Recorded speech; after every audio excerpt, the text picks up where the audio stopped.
Welcome, everyone, to the Epic Comeback Podcast. I'm Nikki Bruno, and today I'm here with Tatiana Tsoir. And here on this podcast, as you know, we are all about helping people get through and beyond a life-shattering situation such as divorce, illness, or loss. Tatiana, thank you so much for being here with me today. Sure. Thanks for having me.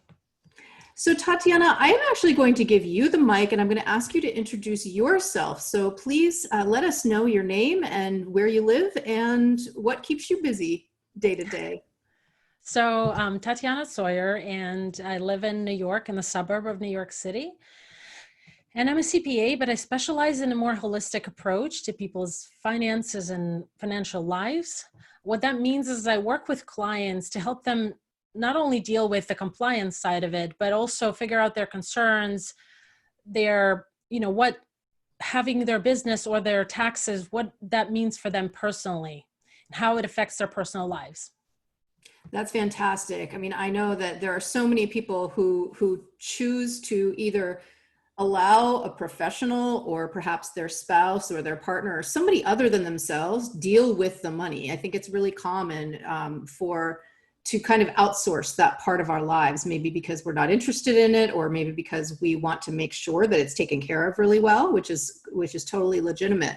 I love knowing that you have a holistic approach, right? Because it's the human who has the money. It's the human that's kind of there as part of the exchange and part of what money is going to actually do and mean in somebody's life. Absolutely. Yeah, you bet. So Tatiana, what do you find to be most rewarding about the work that you do with your clients? First of all, I do love what I do, but most importantly, I love the aha moments when the clients experience that. And typically it happens in different scenarios. It happens differently for different people. But I love seeing when business owners get over that cringe factor when it comes to their finances and their accounting and the taxes, or a woman, for example, developing a money plan for herself, starting over, developing a financial plan for her children, how she's going to take care of them, where they're going to live, how they're going to eat, or possibly a business that she always wanted to start, something that would be just hers. That's kind of my favorite. It's when I see clients tell me they love knowing or feeling comfortable with their finances or their taxes, they won't necessarily understand all the details, but they don't need to. All they have to do is say, you know what, I'm not afraid of it anymore. Oh, so I was going to ask you, what do you mean by the cringe factor? Like, what does the cringe factor mean? It sounds like it's an aspect of fear, but what in your experience when you first start working with folks, what are they cringing about? So I just had recently just a new client inquiry, and this woman, I told her, okay, so you would need to just fill out a little questionnaire. I'm just going to ask you about your life, but then I also would like you to upload some tax returns so that I can take a look and see where you are, where are you going, kind of what's involved. And then she goes like, oh, I was hoping we're not going to get into that in their first call. So that's the cringe factor. They cringe just at the thought of having to even dig up their tax returns or, think about what they need to do to file their taxes or deal with it or whatever. Wow. I can relate to that. I really can. There's something like denial that goes on, I think and I'm guilty of this sometimes, where I think if I just keep the financial details in a place where I'm not looking at it, that I won't really have to worry about it or something. Most people who are not finance or accounting folks are like that, and it's totally normal. I mean, everybody has his or her role in life. Someone is a marketing person. For me, marketing is a different universe. So it's totally normal to experience that. It's just how you approach it kind of. And I feel that if you face it instead of fake it till you make it, it can change your whole life by just kind of saying, you know what, yes, it makes me uncomfortable, but it's one of the most important parts of my life, and I'm just gonna learn to deal with it. Yeah, and I imagine extremely empowering. I bet just you've been able to witness a process of empowerment just in being that person who's helping folks be accountable to their own financial realities. Yeah, absolutely. Yes. So Tatiana, I understand that you work with women who are going through divorce, and as do I. I work with women who go through especially high conflict divorce and who go through an emotional process, a financial process, a social process of crisis, and really of a life-shattering experience of having the puzzle pieces of your life be scattered.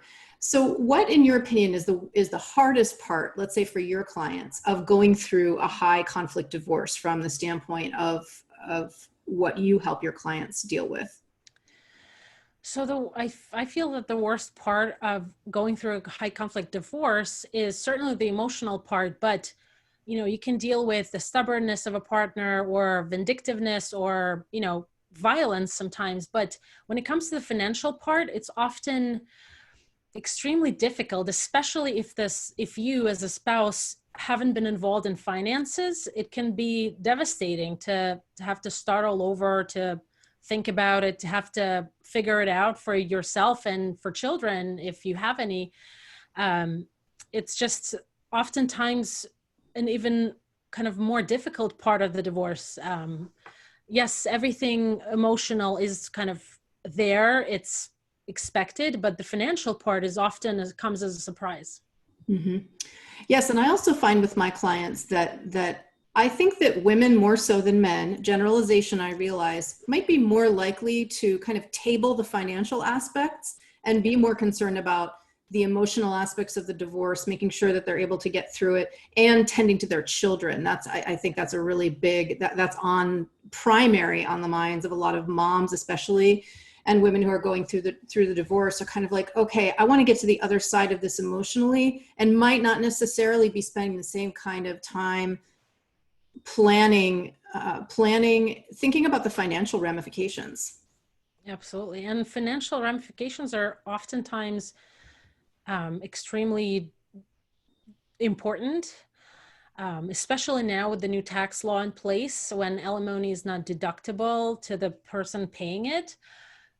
It becomes a pain point for both spouses, because the spouse who will be paying the alimony is not getting a deduction. So it's actually depleting the financial assets quicker. So they may be less, more reluctant to paying it or paying more or whatever. Absolutely. That's a really good point. And laws like that can make a huge difference in the way that a divorce case or the divorce process goes for people the minute the law changes, the minute the law goes into effect. It Yep. really, yeah. And it's important to be aware of all of those different legal aspects. Yep. Yeah, Absolutely. definitely. Tatiana, who are some other folks perhaps within your own industry who you find to be total superstars, who might be really good guests on this podcast? Anyone that you might recommend who is inspiring to you within your own field? Well, in terms of accountants, it's hard to say. We all deal with divorcing couples, off and on when it happens. Typically, I've known CPAs who would handle both spouses' affairs and remain totally neutral. So it is possible, but oftentimes, especially if there's one of the spouses who's not very honest, may try to push the accountant to do certain things that are unethical. And most of us, as ethical people and ethical professionals, we would walk away from one spouse and keep the other. So that's the typical scenario. In terms of my field, was a part of in the National Association of Divorce Professionals. So I've worked with like collaborative attorneys. They're really great. So I have some suggestions for you. There's an attorney named Kathy Seiden. She's a collaborative attorney, mediation and stuff like that. I feel like that's very important when you can find a professional who can remain professional and not get involved in the emotional things between the two spouses, and help them get through it in the best possible way for everyone. And also, a financial professional can be super important. So I worked with Jennifer Kelly at Bank of New York Mellon. Both of these professionals are in New York City area.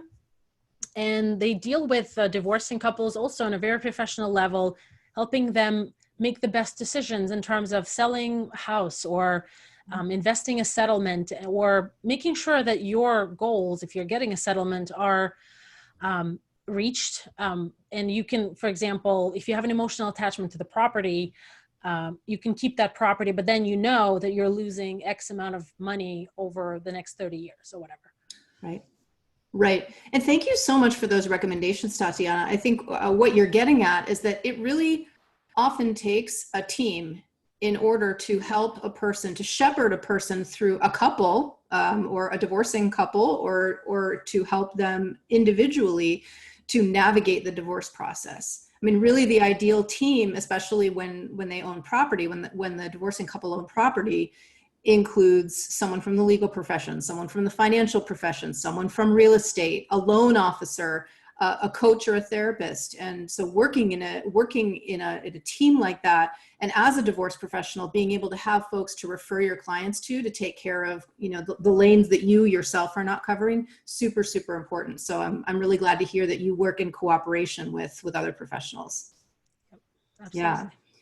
So really, Tatiana, the essence of this podcast is providing some advice and inspiration to people, particularly most of our audience is women, giving them some advice and some inspiration when they're going through the depth of the divorce process. So what is one piece of advice, maybe two, that you would give to women who are considering going through divorce, or who are going through the divorce process right now, and they're really not sure how they're going to get to the other side, or even if they're going to get to the other side, because it really is such a painful process? What is one piece of advice that you would give to our listeners?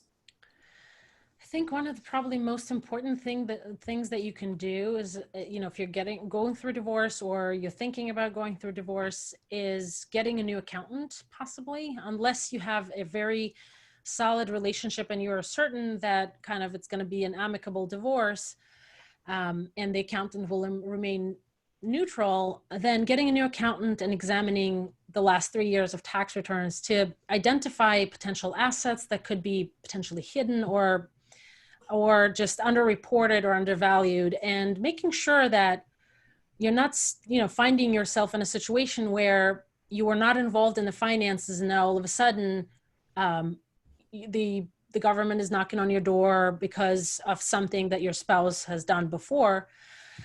So that's probably one of the most important steps that you can do. And a seasoned CPA or an EA, seasoned accountant, can really make a difference and guide you through, if you're not getting a settlement, making sure that you are in a good place from a tax perspective. You're not liable for anything that someone else has done. If you are in trouble, then there is relief that's available for an innocent spouse, that kind of thing. If you are getting a settlement, then it would be making sure that, let's say you always wanted to start a business.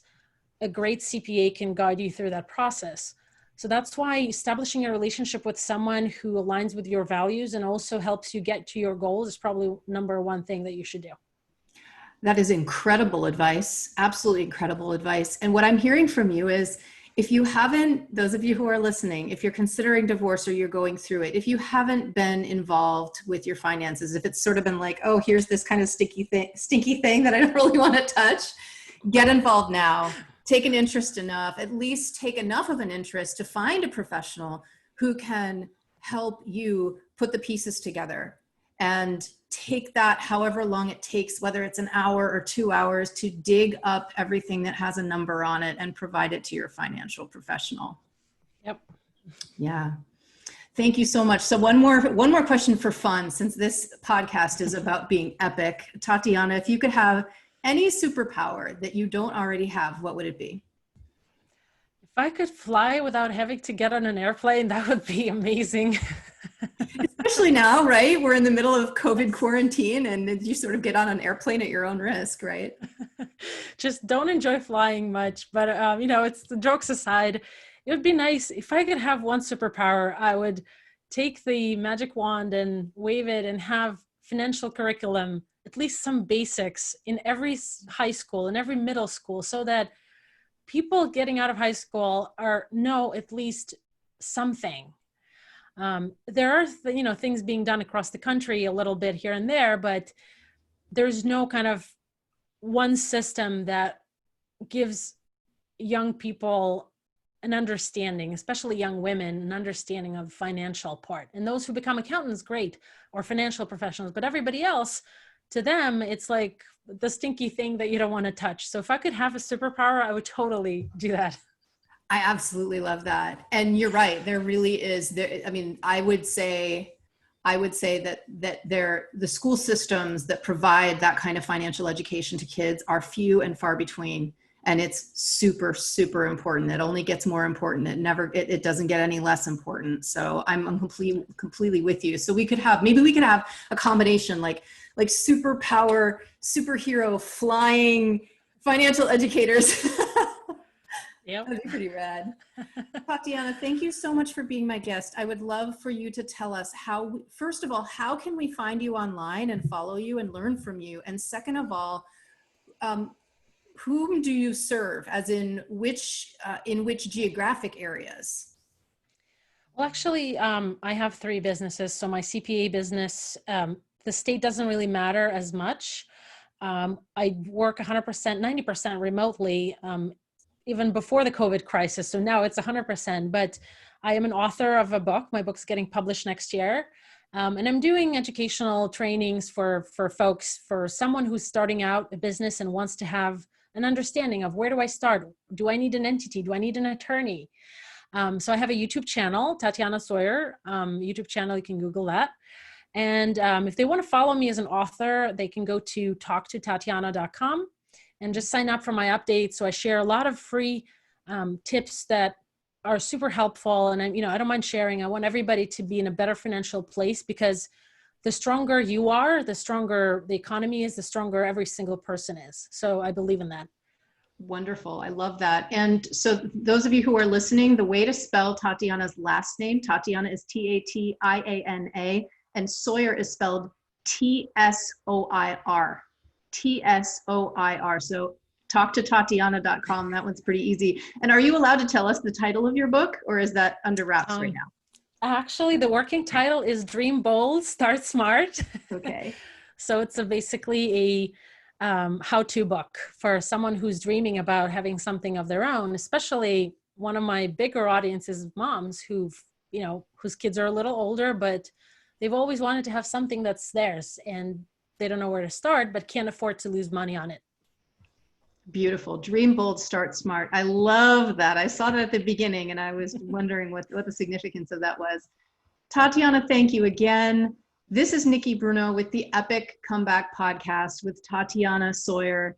And if you are curious about how to stage an epic comeback in your life after going through a life-shattering experience, please go to theepiccomeback.com. Thanks for having me. Thank you.